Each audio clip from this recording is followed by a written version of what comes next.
Strokes are the third leading cause of death in the United States and a leading cause of serious long-term disability. But cardiovascular researchers and doctors don't really understand why some people are twice as likely to suffer from strokes than others. Now they're looking to NASA and the University of Alabama at Birmingham for new insights. The university is home for the REGARDS project. REGARDS stands for Reasons for Geographic and Racial Differences in Stroke. The study, funded by the National Institute for Neurological Disorders and Strokes, recruited a cohort of over 30,000 people across the U.S. to help determine what's driving racial and geographic differences in stroke mortality rates. They performed health examinations including blood pressure measurements, EKGs, blood and urine samples, and administered a detailed health questionnaire looking at overall health status, places lived, dietary intake, social networks, and even access to care.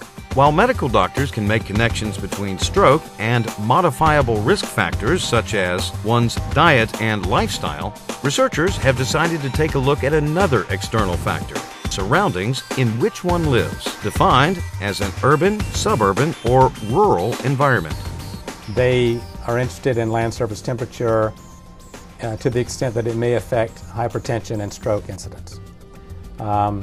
We also give them data on air temperature and heat index. Part of the reason why UAB is the perfect location for this study is its location in the stroke belt, a collection of southeastern states where stroke is most common.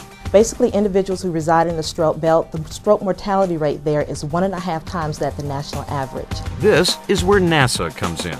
Atmospheric and Earth Sciences at the National Space Science and Technology Center in Huntsville, Alabama, home to the Marshall Space Flight Center, use remote sensing technology through space satellites to learn more about environmental changes on the Earth. You can't really measure or use remote sensing to measure directly public health factors, such as cancers or asthma or things of that sort.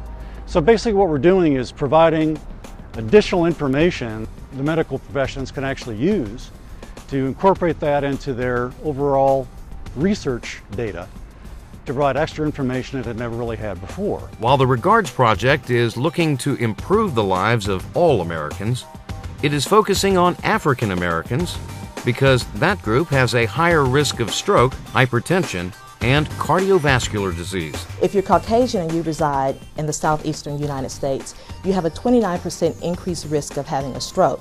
When you compare that to African Americans, that increased risk of stroke rises to 59%. So we know that the problem is definitely there. We and UAB are going to learn a lot about the relationship between environmental conditions and public health, with the ultimate goal of improving the health of African Americans in the Southeast and across the country. This partnership between UAB and NASA also is creating a generation of researchers, learning how to use satellite imagery to further their studies. Dr. Sarah Parkak is the director of the Laboratory for Global Health Observation, the first remote sensing lab dedicated to medical and public health. I think a number of students, before the NASA senior scientists came in, they weren't really thinking about remote sensing long term, and now some of my students are talking about doing summer internships at NASA and going to grad school just to study remote sensing.